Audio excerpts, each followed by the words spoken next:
Hello guys, আজ বিকালে আমি আমার আম্মুর সাথে চিটাগং সিআরবিতে চলে গিয়েছিলাম। ওখানে আমরা কি কি করেছি আর কি কি দেখেছি তা নিয়ে থাকলো আজকের ব্লগ। শুরুতে এত মানুষের ভিড় দেখে একটু অবাক হয়ে গেছিলাম, ভাবতেছিলাম সামনে এগোবো কিভাবে। তারপর ধীরে ধীরে আমরা হাঁটতে হাঁটতে ভিড়ের সামনে এগিয়ে যাই। চারদিকে শুধু মানুষের মানুষ, একেবারে যেন জনসমুদ্রই দেখতে পাই।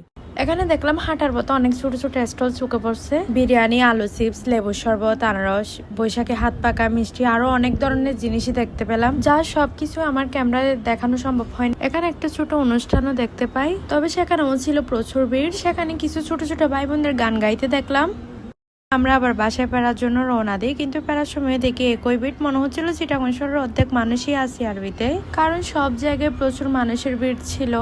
এমন কোনো স্টল বা এমন কোনো জায়গা ছিল না যেখানে কোনো মানুষ ছিল না। আমরা যখন বের হয়ে যাচ্ছিলাম তখনও দেখলাম অনেক মানুষ আসতেছে, যার কারণে আমাদের বের হতে একটু সময় লেগেছিল, বলতে গেলে কষ্টই হয়। তো এটাই ছিল আমার আজকের ছোট্ট বৈশাখী ব্লগ।